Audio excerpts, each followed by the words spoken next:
John, Yes. I have David Nathan for you. David? Hey, how are you? Hey, John, how are you? Very well. Good, good. I haven't seen you in a long time. It's been quite a while. Yes, and you may know I moved I back to. remember us Yes, sitting at a local cafe talking about my bio years ago. yes, Starbucks actually. Starbucks in Beverly Yes. Hills. Yes. and Yes. then you drove me around playing me the first album, and then Yes, I remember all of that. yeah, and a few days later you called me up and said I got another song that you need to hear before you do the bio, and I said okay, and we drove around and you played me Ordinary People. Yeah, and look what happened. And look what happened. well, I'm calling you, as you probably know, from England, which is where I returned. Okay, I didn't know that. Yeah, I returned to my roots. It's kind of appropriate given Yes. this interview. What And city are you in? I'm in London.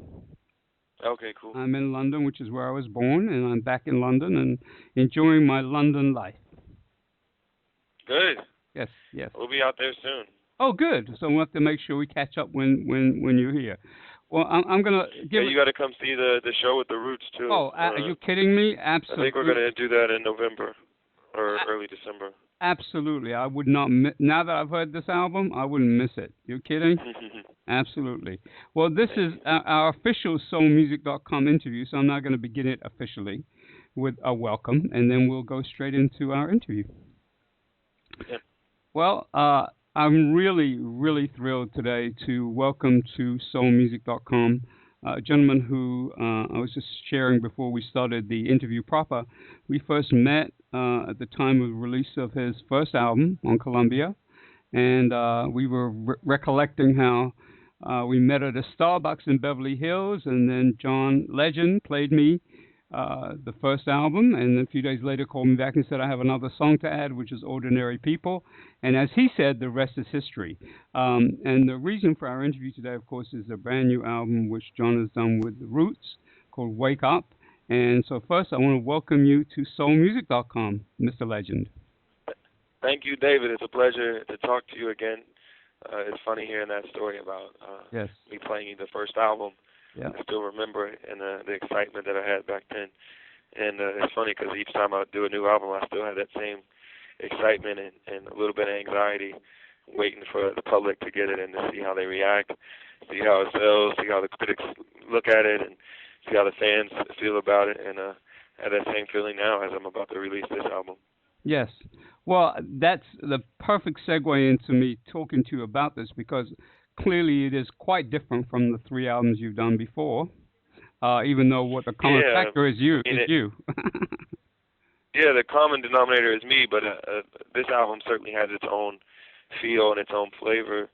And in some ways it takes me back to, my roots as a kid, growing up singing gospel music, and the singing style that I use as I approach this album is most like the gospel and soul music I grew up listening to. And I think I touched on that on my first album, Get Lifted, and I've touched on it, some throughout my career, but never to this full extent with this album. This is truly a deeply soulful album, and it's gritty and it's organic in a way that none of my albums have been to this point.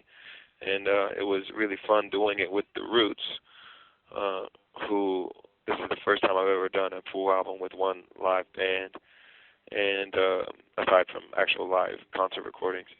And doing it with The Roots, was a phenomenal opportunity for me, and I'm glad I was able to do it. Mm. Well, the first question that I have is most obvious, given what you just shared, is did you have any, or when you presented the idea to the record company, which I'm sure you did at some point, did you have any trepidation or concern about how they would respond? What's funny is they were really excited about it. Maybe because the top people at my label are British, but that's the reason. They all have kind of this affection for classic soul music. Yes. And this kind of desire to see me get in touch with my roots. No pun intended. Whenever I use the word roots outside of the name of the band.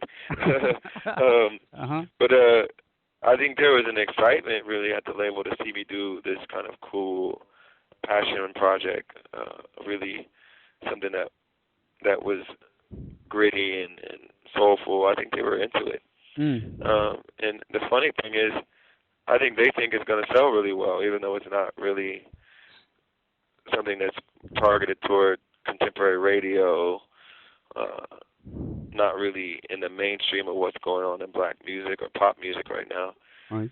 I think we all think that, hey, we just might sell a lot of copies of this. I think a lot of people might want to hear this.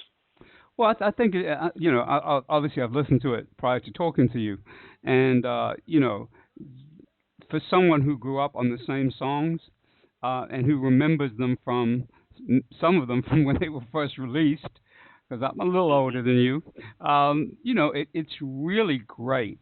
I mean, great to hear some of these songs reinterpreted and to hear them being brought to an audience who would never have heard them. I mean, the particular examples for me are like Little Ghetto Boy, the Nina Simone, I Wish I Knew How It Would Feel to Be Free.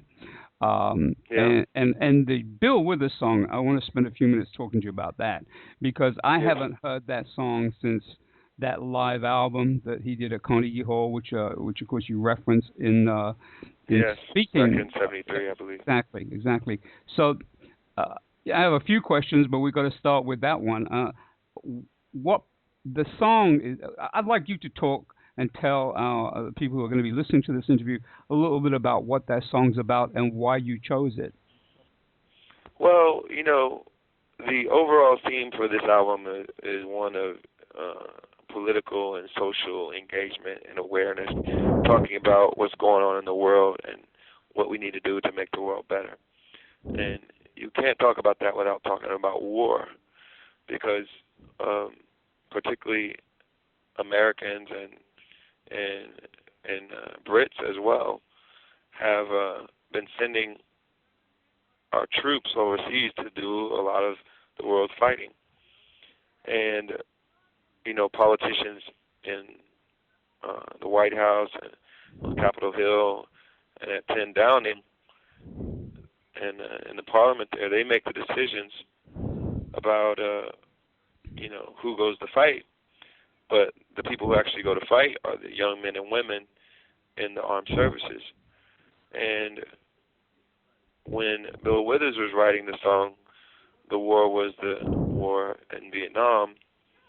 But as any student of history knows, America has been in some sort of war for much of its history. We've been fighting somebody. Yes. And that means we're always in the process of fighting someone and losing lives and maiming and injuring our young people and having them come back home with post-traumatic stress. And all these things are impacting our soldiers and our veterans. And so we wanted to talk about that on this album. And this song, I Can't Write Left-Handed, is such a powerful, kind of bluesy dirge almost for this soldier who is still alive, but he's disabled. He's lost the use of his right arm and his right hand, and he can't write left-handed. Yes. And it's all because he was shot in his shoulder in Vietnam. And it's such a powerful song to begin with. And in our interpretation of the song, the passion and the power for this song and for our interpretation of the song really grew with us performing it live. We actually cut a version of it, mixed it, mastered it, and we're ready to put it on the album, and decided to recut it based on what we were doing live to really up the ante, really drive home the emotion of the rendition that we did. And if you listen to it, obviously you have, and there's this long jam at the end. And it's such I think it's the emotional centerpiece of the album. Yeah, it is. Absolutely. And, it's not, in a lot of ways, once we get past the first 4 or 5 minutes of the song, it's not really very similar to Bill Withers' rendition. But it's something we decided to take and make our own and really deliver on the emotion and the pain that soldier might feel, and hopefully it'll arouse some emotion in people, because I think what happens a lot of time, particularly with war right now, as opposed to back then when we had a draft. Right now, if you're not a soldier, if you're not a family member of a soldier, then you don't have any fear of going overseas. You don't have to feel any pain as a result of the decisions made to go to war. Right. Other than maybe higher taxes, or not even that in America. We got a tax cut when we went to Iraq. Yeah. So Americans didn't have to make any sacrifice to go to Iraq and wage a war of choice. And so I wanted to record this song as really an emotional plea for people to really pay attention. That war really is hell, and war has real consequences, even if you don't feel them personally. I want you to feel them as we, play this song. Well, two questions. First, how were you familiar with the song, or was that a song that the members of the Roots brought to your attention? It was the song they had brought to me. I'd heard it before, but it wasn't something that I knew very well and had really internalized. But I'd heard it before. But it was definitely something they brought to the table. Yes. And do you anticipate that the song will also, I assume, will resonate with all the people who've come back, all the men and women who've come back from Iraq and Afghanistan? I never try to speak for soldiers. I've done a song called "Coming Home" that really spoke to a lot of soldiers and their families, and I actually performed it at a military tribute on television the other day, and it was really emotional for a lot of soldiers. And so, I've tried to do things in the past to, honor their sacrifice, even if I don't agree with the policymakers that sent them there. Yes. And this song certainly is attempting to do that, and hopefully it does have an effect on them, and it does minister to them in some way. Yes. And hopefully it speaks to those who didn't go, to in some way try to convey the emotion and the gravity of war to people who didn't go. Now, how many of the songs on this album were you familiar with before you recorded them? Obviously, aside from the one that you wrote. Well, I knew Little Ghetto Boy. I knew Holy Holy.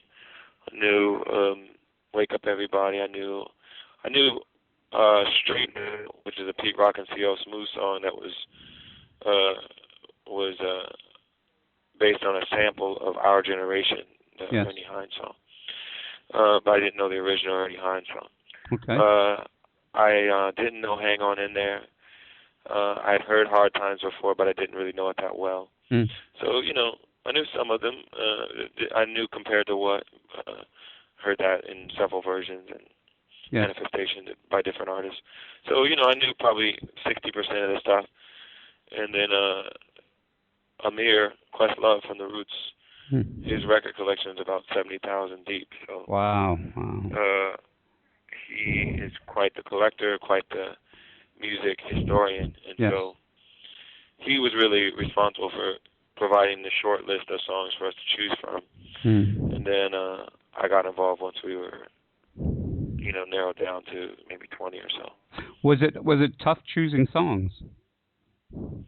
No, really. I just looked at it as, does this feel good? Does this feel like it will add some variety to the album and stay with the feel of the album?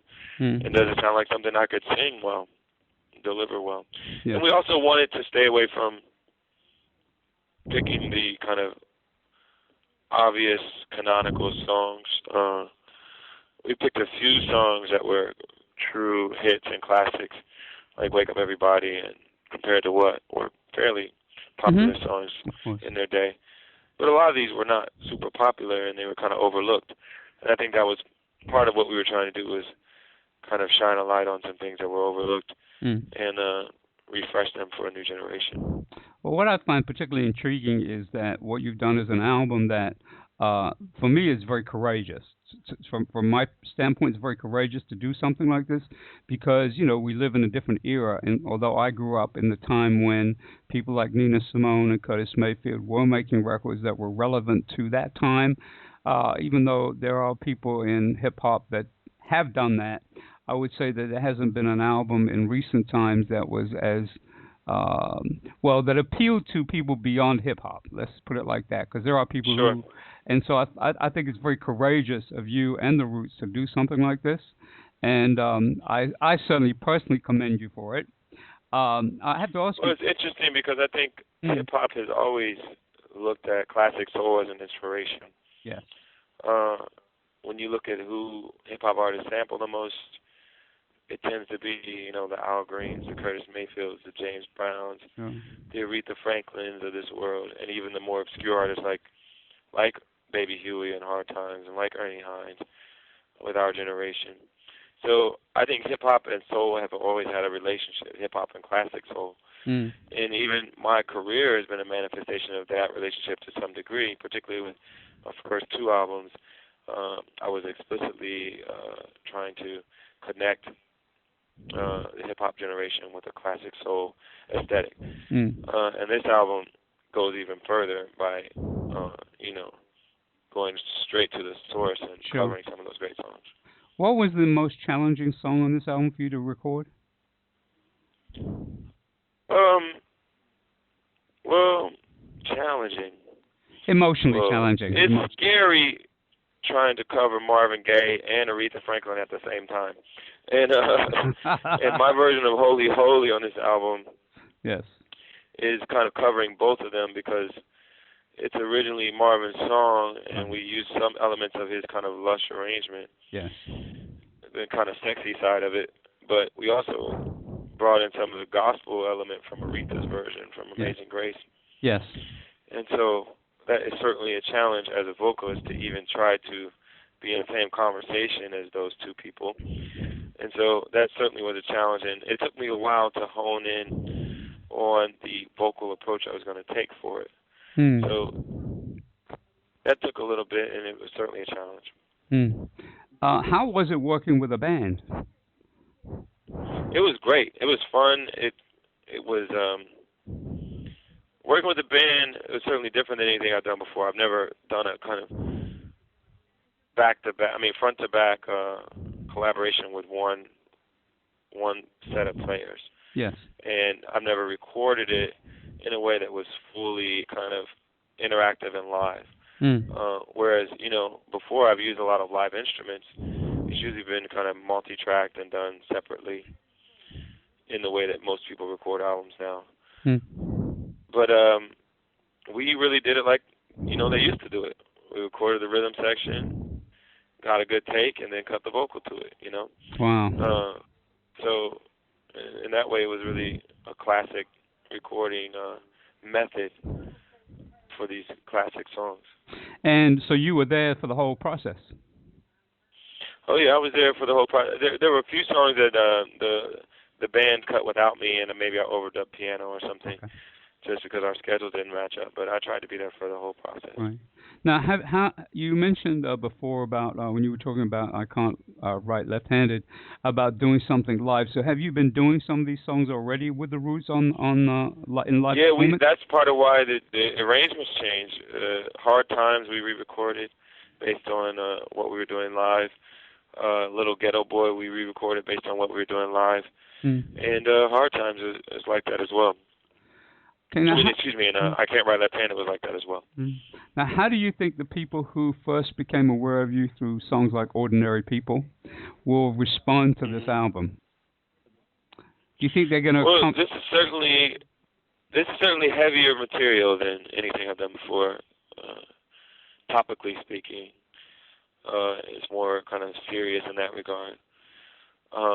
It's the most soulful material I've done to date when it comes to, something that's really raw and gritty and really close to the original aesthetic of the artists that we were covering.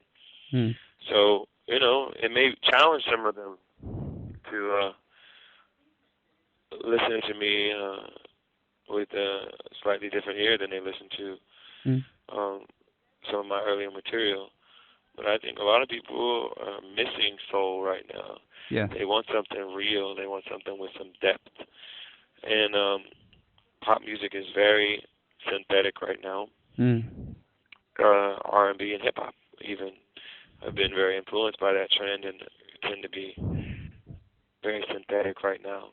Mm. And I think a return to some more depth and more soul is overdue. So here we go.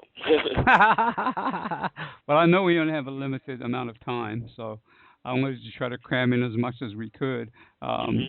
I just, I just have to reiterate. To me, I hate to tell someone this is your best record because we don't know what's Mhm. coming next.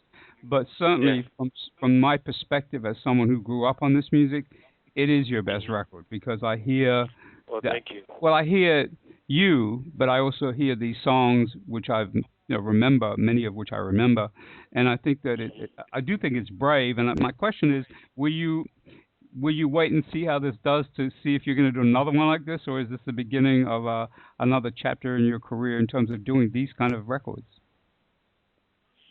I don't know yet. You know, it's an interesting question. I don't think I'll base it off of sales or anything, All right. but I do care about how the audience receives it. So you know, I'm curious to see how they receive it. But you can't kind of market test your creativity. you have to you can't wait and see how people like this to decide, you know, how you're going to write the next song. You just have to write it and try to make it the best you can write it. Mm. You have to you know, work with the best people and best producers and try to make great music no matter what, music that's going to stand the test of time. And you know, I do, you know, I do like having my singles on the radio, and you know, that's part of what keeps my career going. That keeps me selling, you know, tickets to my live shows, and it makes me have more flexibility and freedom to do what I want to do creatively. So I do want songs to play on the radio, but I have to do it my way. You know, I have to do it in a way that feels truthful for me. And to me, that means it's got to be soulful to some extent. That doesn't mean it has to be classic soul. It doesn't have to be, you know, it doesn't have to sound like the 60s and 70s every time, but it does need to have soul, you know, Yes. in a broader sense of what that word means, and not just kind of in a specific time and genre. And so that's what I'll be trying to make on the next album and the next album.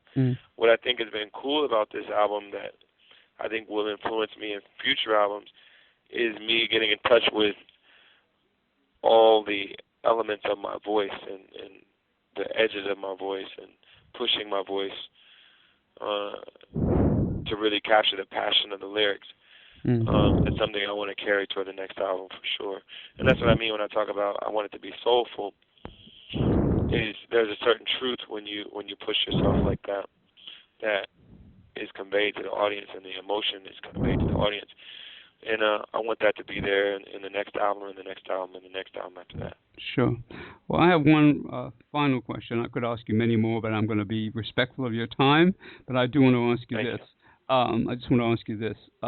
You know, one of the, as I was reading the bio that goes with this record, it does reference the fact that this record was the idea for it, the germ, the seed for it began during the electoral campaign of 2008. So I just, and obviously a lot's happened since. Yep. And as I noted in the bio, it said that you waited a year, you and Amir waited a year to decide to go further with it. So you wanted to see what happened politically. For the benefit of those who are going to... I don't know. I don't know that I agree with that statement. Okay. I must have not edited that bio correctly. Because we weren't waiting to see what was going on politically. What we were doing actually was I was out marketing Evolver. I had a big hit with Green Light. I was touring, went around the world, and I didn't have time to work on another album. So we had started it back then in the kind of a couple months before Evolver came out. But once it came out, I had to go full force into marketing that. Sure. And so I had to wait until all that was done and then come back and finish it. But I knew I wanted to come back and finish this album. Yeah. I was excited by the idea of it. We had already laid down a bunch of the rhythm tracks, and I had even cut a few of the vocals. And my management, the label, everyone was excited about this prospect of this album. Yes. And so I wasn't waiting for any political, circumstance one way or the other. But even having said that, it's interesting that I feel like even now more than ever, these lyrics feel relevant, even more so than in 2008.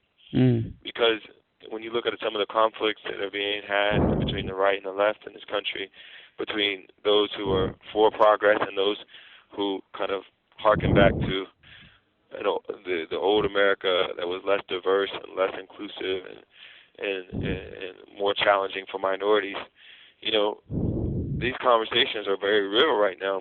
Yes. They're very meaningful to a lot of people right now. And I think this album will help, kind of put our perspective on some of these issues. Yes. Well, again, I want to thank you. I want to congratulate you. I want to say, thank you for doing something that to me is, as I said before, courageous, brave, but absolutely soulful. So I know that the people for soulmusic.com in particular are going to be listening out for this. And we do look forward to it. Now, you are currently on the road with the Roots? We are. Well, the Roots, I don't know if you guys are familiar with this show, Late Night with Jimmy Fallon, which is one of the NBC late night shows in the States. Yeah. But the Roots are the house band for that show.